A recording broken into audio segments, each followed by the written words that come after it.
Olá, boa noite. Dólar cai e fecha abaixo dos R$6 pela primeira vez desde novembro do ano passado. Ministro da Casa Civil, Rui Costa, diz que Lula cobrou medidas para baratear o preço dos alimentos. E você vai ver também. Empresa é acusada de revender carne que ficou submersa por dias na enchente do Rio Grande do Sul em maio do ano passado. 4 são presos em operação. Conselho Federal de Medicina pede à Anvisa a proibição do uso de PMMA como substância de preenchimento. A ministra da Saúde, Nízia Trindade, se reuniu com técnicos para discutir a intensificação da campanha de combate à dengue. Vamos a Brasília conversar com o repórter Marcos Amoroso, que tem mais informações sobre esse assunto. Oi, Amoroso, boa noite. A gente sabe que esse tema da dengue é de extrema importância e relevância. Desenvolver uma estratégia eficaz. Verão é um prato cheio para o mosquito Aedes aegypti fazer os seus criadores e a gente precisa também, por outro lado, fazer de tudo, o governo e nós, uma estratégia de conscientização para evitar a dengue, né? Boa noite, Amoroso.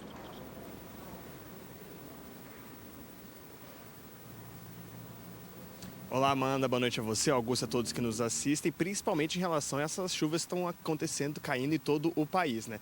Por isso, o Ministério da Saúde vai focar a campanha de conscientização e combate à dengue, zika e chikungunya no Distrito Federal e nos outros estados que tiveram números alarmantes de casos no ano passado. São eles Acre, Espírito Santo, São Paulo, Rio de Janeiro, Paraná, Santa Catarina, Minas Gerais, Mato Grosso, Goiás e Tocantins. Vão ser distribuídos também 6,5 milhões de testes rápidos para todo o país. Essa distribuição deve começar já na semana que vem e aí os gestores de saúde estaduais serão orientados para saber quais serão os critérios de uso na população. O Ministério da Saúde ele também quer reforçar a importância da vacinação contra a dengue como uma estratégia de prevenir e que haja uma explosão de casos da doença, mas é importante lembrar que essa vacinação, a distribuição das doses para a população depende também da capacidade de produção dos laboratórios. O Ministério da Saúde aguarda, inclusive, que a Anvisa, a Agência Nacional de Vigilância Sanitária, libere o imunizante fabricado pelo Instituto Butantan de São Paulo. Caso isso aconteça, a vacina do Butantan ela vai ser incorporada ao SUS e distribuída a todo o país. Porém, o Instituto já afirmou que para este ano de 2025 só consegue produzir cerca de 1 milhão de doses. Por isso, a ministra da Saúde, Nízia Trindade, afirmou que a vacinação é importante, mas a prioridade está em ações para eliminar os focos da dengue em todo o país. Vamos acompanhar. O Butantan está produzindo, mas não há previsão de uma vacinação em massa. É muito importante, é uma vacina em uma dose, até onde tudo aponta, né, pelos estudos clínicos, uma excelente eficácia, né, dessa vacina, mas para 2025 ainda não será, digamos, a solução que nós esperamos. O soldado da Polícia Militar preso ontem à noite, acusado de ser o segundo atirador que matou Vinícius Gritzbach em novembro no Aeroporto Internacional de Guarulhos, em São Paulo, passou por audiência de custódia. Por determinação da Justiça, ele foi encaminhado ao Presídio Militar Romão Gomes, na zona norte de São Paulo, onde ficará detido temporariamente. A repórter Estela Freitas está ao vivo no DHPP, que é o Departamento de Homicídios e Proteção à Pessoa. Tem mais informações sobre esse caso. Estela, nos conte, por favor, sobre a identidade desse soldado e as circunstâncias de sua prisão. Oi, Amanda, uma boa noite a você, boa noite a todos. O soldado Juan Silva Rodrigues foi composto. Opa, tivemos um pequeno probleminha com áudio, a comunicação com a Estela, é lógico que ela volta ainda nessa edição do Rede TV News, assim que a gente conseguir restabelecer o contato. Acho que conseguimos, será que vai agora? Estela, vamos tentar mais uma vez? Nos fale então sobre o soldado preso, acusado de atirar, de participar da morte de Vinícius Gritzbach no ano passado. Oi, Amanda. Uma boa noite a você, boa noite a todos. O soldado Juan Silva Rodrigues, de 32 anos, foi identificado pela Força-Tarefa composta por policiais civis aqui do DHPP e a Corregedoria da Polícia Militar. Segundo as investigações, o celular de Juan mostrou que no dia do crime ele estava o tempo todo nos arredores do Aeroporto Internacional de Guarulhos e que logo depois dos disparos, o celular dele já foi rastreado distante do aeroporto e em seguida desligado. identificado. Juan também aparece nas imagens gravadas por câmeras de segurança dentro de um ônibus depois da execução. O soldado foi preso no 20º Batalhão da 3ª Companhia, em Barueri, onde ele trabalha, e negou todas as acusações de envolvimento no crime. Outros 2 envolvidos diretamente na morte do delator do PCC foram presos na última semana. O cabo Denis Antônio Martins e o tenente Fernando Genauro da Silva, que dirigia o carro usado na ação. Todos policiais militares da ativa. Juan e Denis, segundo as investigações, usavam armamento pesado, os fuzis, e dispararam mais de 40 vezes contra Vinícius Gritzbach. 10 acertaram o delator do PCC. Esses 3 policiais já haviam trabalhado juntos antes num batalhão da Polícia Militar na zona leste de São Paulo, inclusive dividiram a mesma viatura. E olha, mais cedo foi chamada aqui para prestar depoimento a esposa de Juan, e o advogado dele falou com a imprensa, disse que tem todas as provas de que não há envolvimento dele nesse crime. Também foi ouvido mais cedo pela 2ª vez aqui no DHPP o soldado Samuel Tilvesques, ele que já estava preso, ele é do 18º Batalhão na zona norte de São Paulo, e ele teve envolvimento por ter feito a escolta da namorada de Gritzbach durante a viagem a Maceió, que eles fizeram dias antes do crime. A polícia encontrou algumas inconsistências no depoimento dele. Ao todo, até agora, 17 policiais militares foram presos, acusados de envolvimento na morte do delator do PCC. Amanda, Augusto. Perfeito, obrigado a você, Estela. No Rio de Janeiro, a polícia investiga se um entregador baleado em Duque de Caxias, na Baixada Fluminense, foi vítima de um tiro que partiu de uma arma de um PM. A moto comprada para trabalhar e o uniforme da farmácia, ainda com as manchas de sangue, ficaram no chão. Cauã Francisco Alves da Cruz, de 19 anos, fazia entregas na comunidade do Rasta, em Duque de Caxias, na Baixada Fluminense, quando foi baleado. Policiais militares que estavam na região levaram o jovem para o hospital. Cauã está internado em estado gravíssimo. Testemunhas que preferem não se identificar contaram que os PMs chegaram na comunidade atirando e que antes de ser atingido, Cauã ainda tentou se identificar. Eu ouvi ele gritando, falando, é morador. Mas os policiais não quiseram escutar, pegaram, atiraram nele, ele caiu de moto. Os policiais militares envolvidos na ação já prestaram depoimento e tiveram as armas recolhidas para a perícia. Segundo a PM, eles foram até a comunidade para checar uma denúncia sobre uma mulher que seria executada por criminosos e foram recebidos a tiros. Depois do confronto, encontraram Cauã baleado. Eles estão falando que não foi ele, foi o bandido. Mas só que eles atiraram. Só escutamos tiro deles, não foi do bandido. Depois da ação, os moradores da região protestaram. Moleque trabalhador, vocês querendo dar ele como criminoso, pô. Isso aí não se faz, não. Nós é sangue, nós é família. Isso aqui, nós moramos na favela, mas nós não é bandido, não, pô. A Prefeitura de São Paulo entregou hoje mais um trecho da Faixa Azul, que é uma área de uso exclusivo de motocicletas em São Paulo. Durante o evento, Ricardo Nunes voltou a falar sobre a polêmica envolvendo o transporte de passageiros em motos. Avenida das Nações Unidas, Zona Sul de São Paulo. O novo trecho de Faixa Azul, entregue hoje, faz com que o município chegue a 215 quilômetros exclusivos para o transporte de motocicletas. A Faixa Azul é uma reivindicação antiga, entendeu? De quem anda de moto na cidade de São Paulo, principalmente de nós, motoboys. E é um mecanismo que, acoplado à redução de velocidade, entendeu? Vem salvando as vidas. Durante o evento, foi assinado o documento que prevê a ampliação dos trechos de Faixa Azul. As próximas vias contempladas estão na zona leste da capital.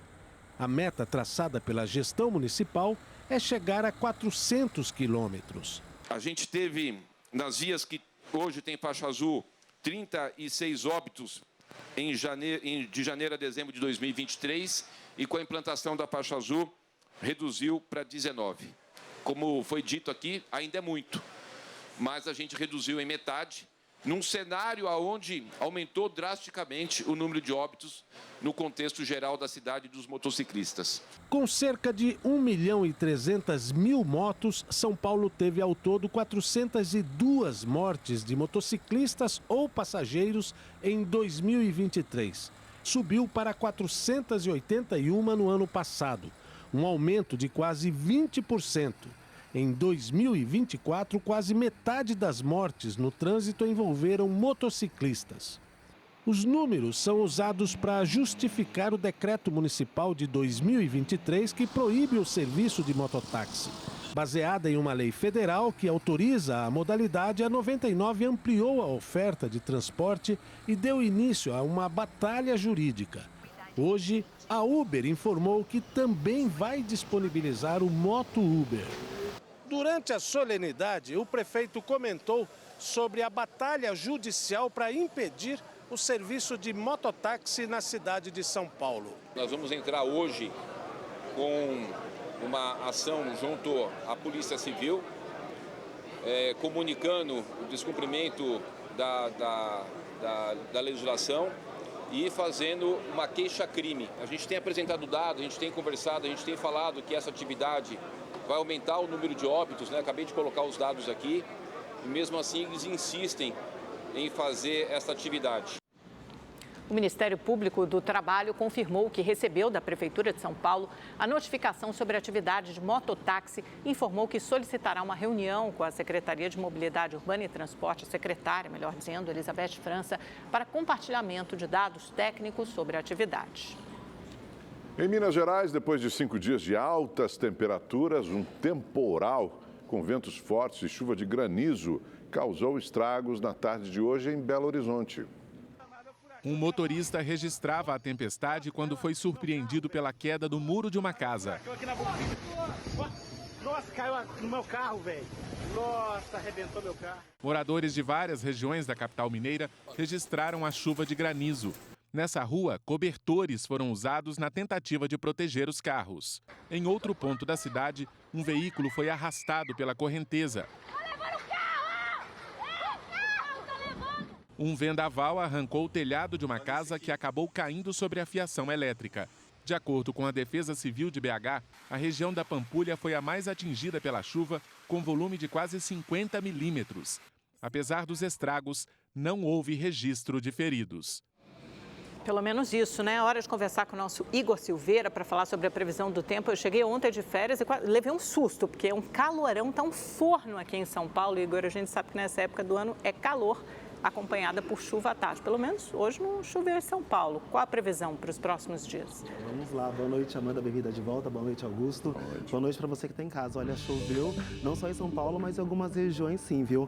O tempo está quente em grande parte do país, mas a gente observa aqui no mapa que tem previsão de chuva. Em São Paulo, hoje esquentou bastante, a gente bateu o recorde do dia mais quente do ano, registrando 33,7 graus. Inclusive, a prefeitura, ela voltou com aquelas tendas para atender a população, oferecendo água e frutas para quem precisa se refrescar. Apesar desse calorão, também choveu sim em algumas regiões em São Paulo e o estado ficou em alerta para alagamentos por causa dessa chuvarada.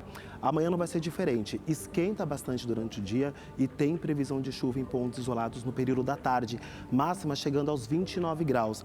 Na sexta-feira, 28 graus de máxima, com chuva chegando a 29 milímetros. No sábado, 29 graus de máxima, esquenta bastante, e no domingo, 27 graus. No Rio de Janeiro, a mesma coisa, tempo abafado, com os termômetros marcando 35 graus, vai da praia. Em Belo Horizonte, 32 de máxima, com previsão de chuva que pode vir acompanhada de trovoadas, inclusive ainda pode ter queda de granizo. Em Vitória, no Espírito Santo, 33 graus e por lá não deve chover.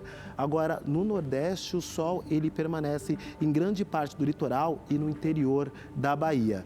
Na região norte e no centro-oeste, tempo instável e com chuva a qualquer hora do dia. Agora, no sul do país, a chuva ela se concentra no Paraná. Em Santa Catarina, chove no período da tarde e olha, no Rio Grande do Sul, o sol aparece e esquenta bastante. Vamos ver as temperaturas máximas chegando na casa dos 33 graus por lá.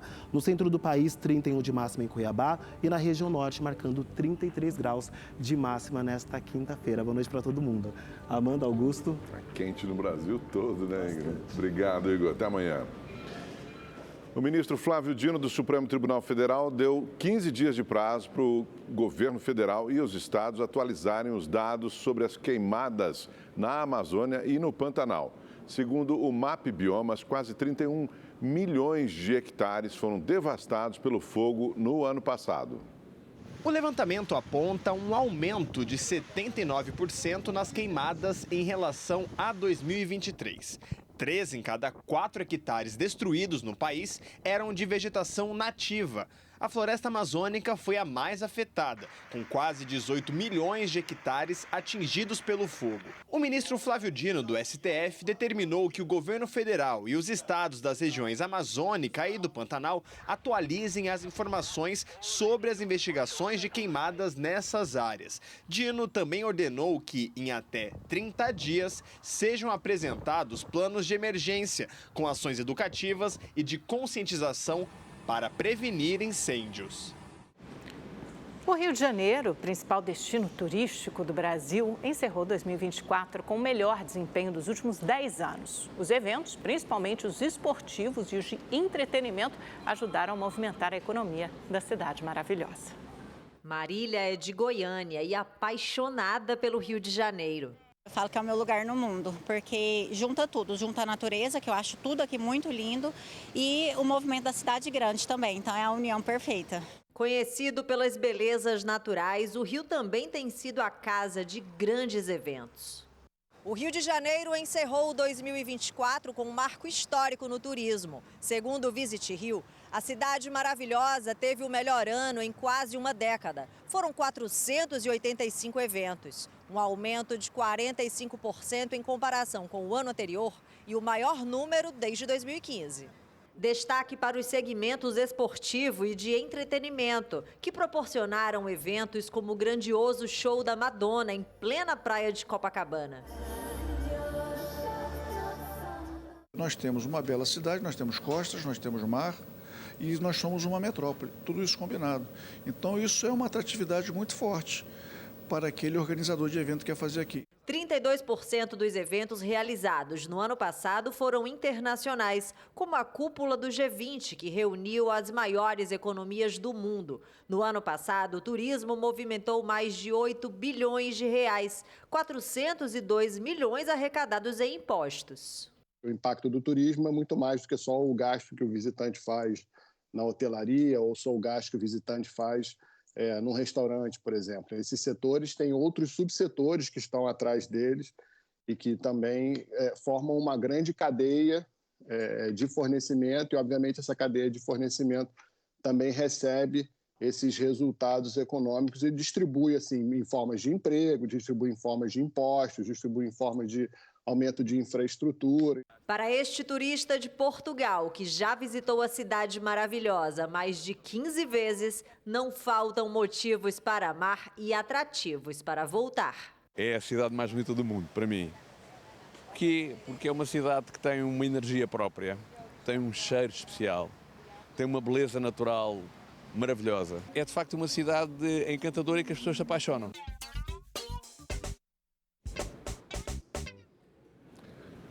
Comer fora de casa, mesmo as comidas mais simples, está mais caro. Uma pesquisa feita pela Fundação Getúlio Vargas identificou que o famoso PF, o prato feito, subiu 6,5%. Nesse restaurante na Zona Oeste de São Paulo, há um mês o prato feito custava entre R$ 27 e R$ 33 reais.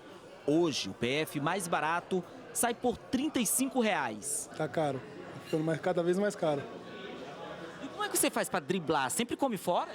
Não, às vezes a gente traz marmita, né? Tem que trazer marmita alguns dias da semana para poder continuar comendo todos os dias. Pesa um pouquinho, diferente de comer em casa, o custo de comer fora é um pouquinho mais alto. Ana Paula é quem faz as compras para o restaurante e para ela o preço também está salgado. Eu não comprei nada, gastei mais de R$1.000, sem nada, só as comprinhas básicas para hoje, que aumentou tudo, né? Os custos, dobrou tudo, tanto o funcionário quanto os alimentos.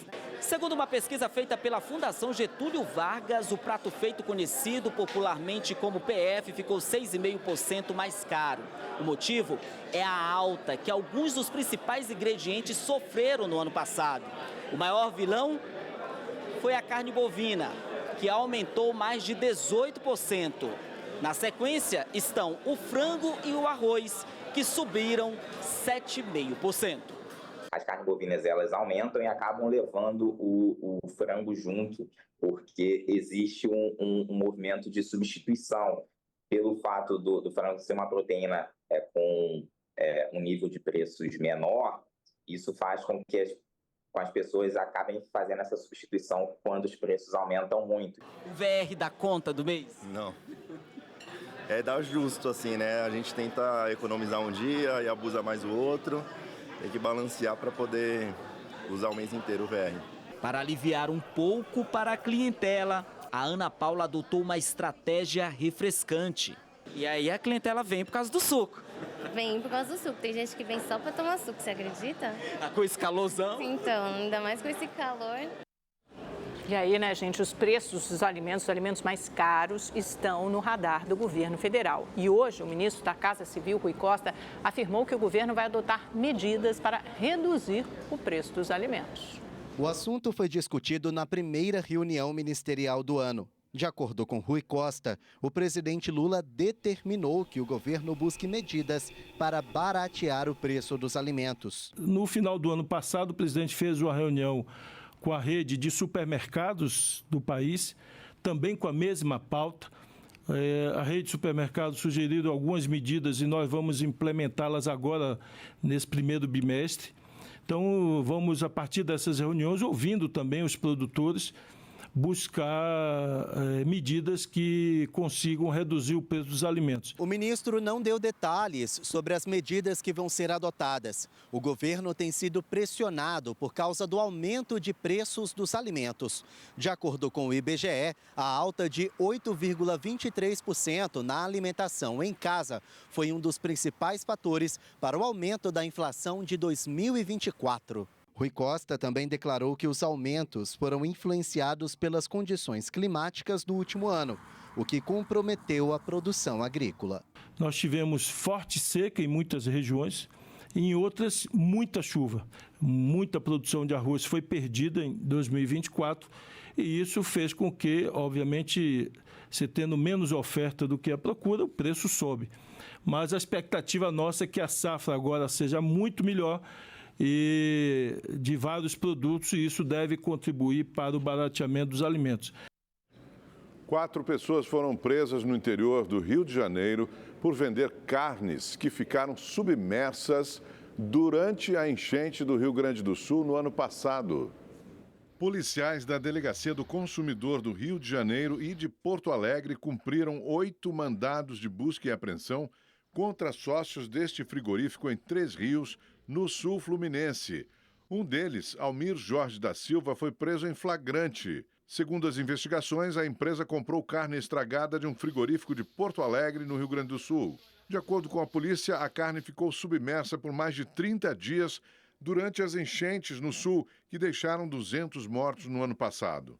Essa carne foi totalmente deteriorada e foi vendida como carne descartada. Aquela deteriorização provocada pela lama, pela água, aquela água putrefeita que ficaram acumuladas lá no frigorífico, em toda a cidade da capital gaúcha, deixou alguns efeitos deletérios. E esses efeitos foram retirados, como eu disse, maquiados para fazer a revenda. De acordo com a polícia, se a carne estivesse própria para o consumo humano, estaria avaliada em torno de 5 milhões de reais. Mas a empresa Tem de Tudo Salvados pagou R$80 mil por 800 toneladas, alegando que a proteína animal seria destinada à fabricação de ração. Todas as pessoas que consumiram essa mercadoria, essa carne, correu risco de vida. Durante a operação de hoje, a polícia encontrou carnes embaladas a vácuo com validade vencida e outras penduradas sem a temperatura adequada.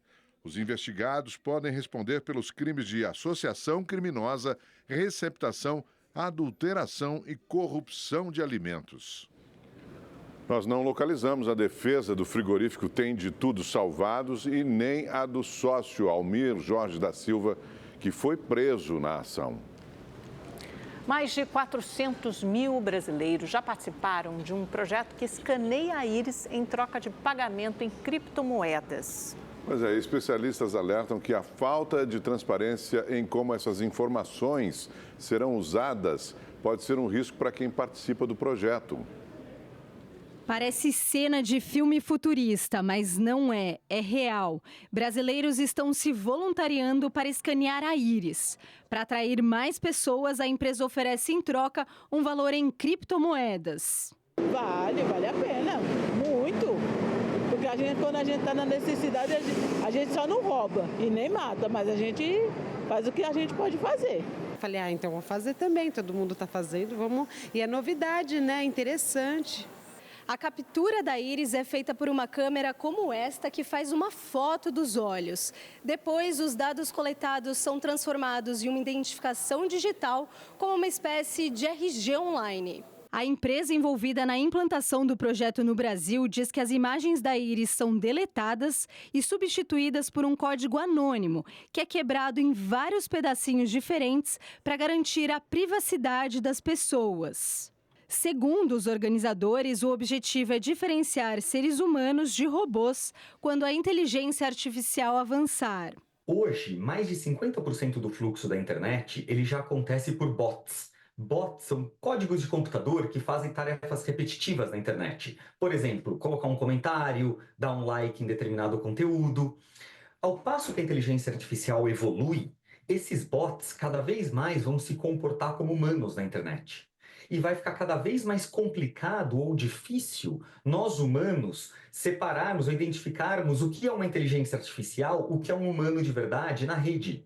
Porém, especialistas alertam que essa falta de transparência e como esses dados serão usados podem ser um risco para quem esteja participando. Embora a empresa alegue que ela coleta algumas imagens da íris e armazena apenas um código, inclusive fragmentando em vários servidores, ninguém garante que esse código não possa ser reconstruído, acessado indevidamente, ou essas imagens e conteúdos coletados não vazem. E se esses dados vazam, os danos aos titulares, às pessoas, é muito alto. Esse dado pessoal é classificado pelas leis de proteção de dados como dado sensível, biométrico, ou seja, é aquilo que me identifica. Se esse dado vaza, essas pessoas podem ter problemas com falsas identidades, falsos contratos. Desde que a tecnologia foi criada, mais de 10 milhões de pessoas no mundo todo já fizeram a coleta da íris. Em Portugal e Espanha, por exemplo, os serviços da empresa foram suspensos temporariamente. Aqui no Brasil, a ANPD, Autoridade Nacional de Proteção de Dados, abriu uma investigação. A Autoridade Nacional de Proteção de Dados tem ali como uma de seus propósitos acompanhar as tecnologias novas, disruptivas. Então, o fato dela promover uma investigação é normal, justamente tem ali o propósito de acompanhar e principalmente de monitorar se o que está descrito no procedimento do white paper é o que será, o que está sendo adotado pela empresa. Então, é muito bom, na verdade, para a própria proteção das pessoas, para os brasileiros, os titulares de dados. Segundo a Organização Mundial da Saúde, o Brasil é o país mais ansioso do mundo. Por isso, a importância do Janeiro Branco. Ansiedade, depressão, síndrome do pânico. Os sintomas dessas doenças surgem cada vez mais cedo. É o caso da Lívia, que faz acompanhamento psiquiátrico e psicológico desde os 15 anos. O coração palpitando, a vontade de chorar, o corpo gelado. Às vezes eu não conseguia nem, raciocinar o que estava acontecendo, os pensamentos vindo à tona, não podendo silenciar os pensamentos. Assim como ela, milhares de brasileiros sofrem com doenças relacionadas à saúde mental.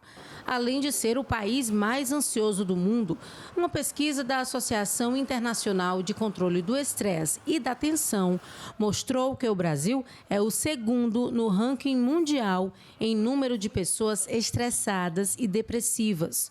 O estudo também revelou que 32% dos trabalhadores brasileiros são diagnosticados com síndrome de burnout, um distúrbio emocional causado pela pressão no ambiente de trabalho. Existem sinais e sintomas que você vai perceber no seu dia a dia que vão apontar para algo que não está indo bem, como irritabilidade, como você antes gostava de fazer tal coisa e hoje você não se interessa mais, você não tem mais ânimo, você não tem mais paciência, você não consegue se alimentar como antes, você acorda exausto, fadigado. Essas e outras condições, assim como enxaqueca, dores no corpo também, são sinais, são indícios de que algo não está indo bem. O Ministério da Saúde recomenda medidas simples que podem contribuir com uma saúde mental. Dentre elas, a prática de atividade física e uma alimentação saudável. Mas caso algum transtorno psicológico seja detectado, o acompanhamento profissional é indispensável. Entender que não é frescura, não é bobagem, consiga uma rede de apoio, pessoas que amam você de verdade, que você as ama genuinamente. E também busca de uma ajuda profissional, de um profissional da saúde mental, para que você possa conseguir examinar, investigar. Tem que rir muito, né? Namorar, passear, tomar banho de mar. Saúde mental é importante? Fala pra gente. É muito importante, mulher. Se a gente sem saúde mental não é nada. Hoje, a Advocacia Geral da União realizou uma audiência pública sobre a moderação das redes sociais. Mas as plataformas digitais convidadas não enviaram representantes ao encontro. O repórter Igor Damasceno está ao vivo em Brasília e traz para a gente agora todas as informações, né, Igor? Como é que foi essa audiência? Conta para a gente. Tudo bem, Augusto? Boa noite a você, a Amanda. Boa noite a todos que nos acompanham. Olha, ao todo, 41 pessoas foram convidadas para participar dessa audiência pública, entre juristas, acadêmicos, representantes das agências reguladoras e representantes das chamadas Big Techs. A Meta e o X não se posicionaram sobre a ausência de representantes, mas mesmo assim o debate foi realizado. A AGU vê a necessidade da regulação das redes sociais para combater crimes de ódio e disseminação de fake news na internet. O tema ganhou ainda mais força depois que a Meta, detentora de redes sociais como Instagram e Facebook, anunciar que vai encerrar a parceria com empresas de checagem de fake news. A companhia avisou que esse método, essa decisão, vale apenas para os Estados Unidos e como forma de testes, mas as autoridades brasileiras já estão de olho no andamento desse processo e nas consequências disso. O resultado da audiência vai ser enviado para o Supremo Tribunal Federal para embasar decisões sobre o assunto. E o advogado-geral da União, ministro Jorge Messias, lamentou a ausência das Big Techs. Vamos ouvi-lo. Eles têm o direito de vir e de não vir. Não vieram e o governo brasileiro continuará dialogando com todas as plataformas, como sempre fez.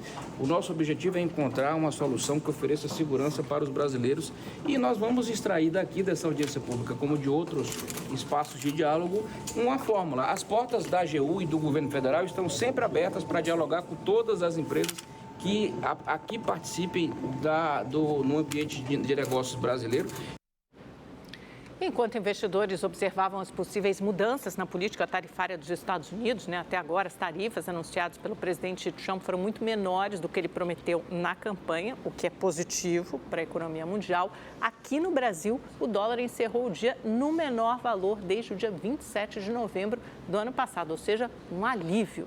A moeda americana fechou cotada a R$ 5,94. Na mínima do dia, o dólar chegou a bater R$ 5,91. Já o Ibovespa, que é o principal índice da Bolsa Brasileira, finalizou a sessão em queda de 0,3%, abaixo dos 123 mil pontos. A Polícia Federal indiciou 4 ex-diretores da Polícia Rodoviária Federal do governo Bolsonaro por tentar interferir nas eleições de 2022. Segundo as investigações, Adiel Pereira Alcântara, de Jairlon Henrique Moura, Luiz Carlos Reichach Júnior e Rodrigo Cardoso Roppe autorizaram inspeções policiais nas rodovias com o objetivo de parar veículos que transportavam eleitores do PT. Também foi indiciado o ex-coordenador-geral de inteligência da Agência Nacional de Transportes Terrestres, Bruno Nonato dos Santos Pereira. Se a acusação for aceita, os dirigentes poderão responder por 5 crimes, entre eles desobediência e restrição ao exercício do direito do voto. A Procuradoria-Geral da República denunciou Léo Índio, sobrinho do ex-presidente Jair Bolsonaro, por participar dos ataques golpistas de 8 de janeiro. Léo Índio publicou fotos nas redes sociais em que aparece no Congresso Nacional e próximo ao Supremo Tribunal Federal durante os atentados. Segundo a Procuradoria-Geral da República, os registros comprovam a participação dele na tentativa de golpe. A denúncia será analisada pelo Supremo Tribunal Federal. Uma funcionária de uma lotérica no Distrito Federal foi flagrada furtando um bilhete premiado. Uma cliente foi conferir os números sorteados, mas ouviu da funcionária da lotérica que não foi premiada. Só que, na verdade, ela fez a quina da Mega Sena e ganhou R$34 mil. As câmeras de segurança registraram a funcionária conferindo o bilhete e depois guardando o papel no bolso. Desconfiada, a cliente verificou os números por conta própria. Confrontada com as imagens, a atendente confessou o crime e disse que já havia ficado com outro prêmio de R$451. A funcionária foi demitida e a polícia abriu um inquérito para investigar o caso.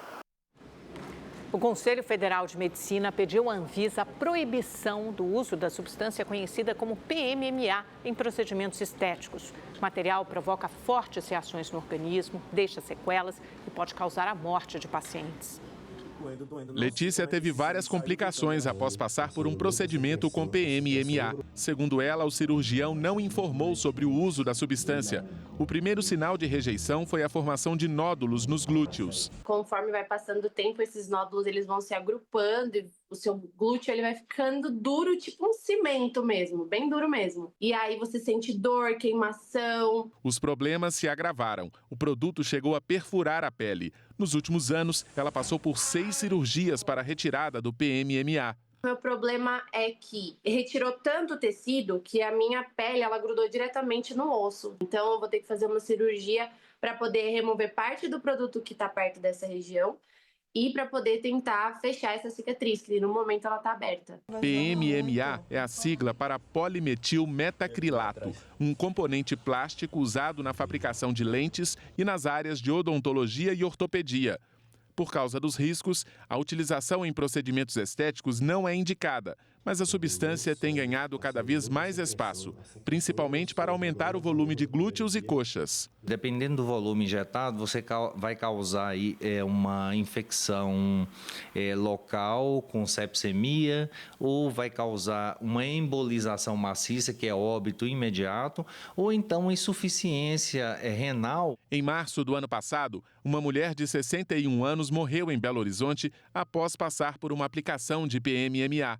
O cirurgião responsável pelo procedimento não tinha registro no Conselho Regional de Medicina. Para o Conselho Federal de Medicina, o Brasil vive um grave problema de saúde pública com o uso indiscriminado do PMMA, inclusive por profissionais que não são médicos.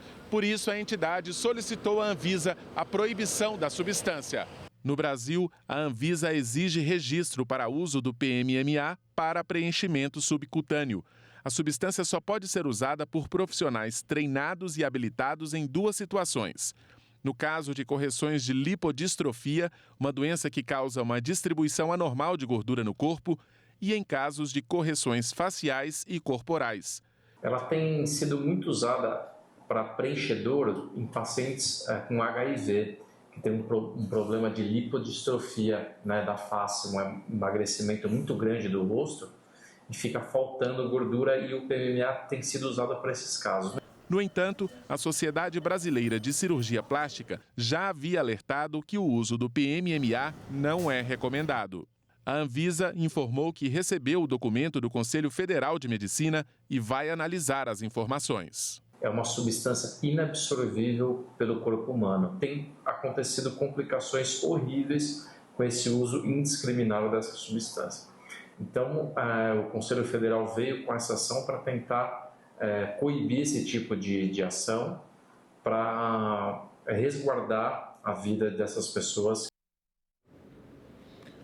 O ministro Alexandre de Moraes, do Supremo Tribunal Federal, deu prazo de 15 dias para o Procurador-Geral da República se manifestar sobre a ação que pede a demolição do muro de 40 metros de extensão construído na Cracolândia pela Prefeitura de São Paulo. Ontem, o prefeito Ricardo Nunes respondeu ao STF que a construção do muro não teve o objetivo de segregar as pessoas em situação de rua e que a demolição trará danos irreversíveis. A menina Betina, de 12 anos, que sobreviveu à queda de um helicóptero na semana passada em Caieiras, na Grande São Paulo, teve alta hoje. Ela estava internada no Hospital das Clínicas desde o dia do acidente. Não há informações sobre o estado de saúde do piloto do helicóptero, que também sobreviveu. Os pais de Betina morreram na queda da aeronave. Rede TV News fica por aqui. Obrigado por sua companhia nessa quarta-feira. Uma ótima noite para você. Obrigada pela audiência. Nos vemos amanhã a partir das 19h20 aqui na Rede TV. Até lá.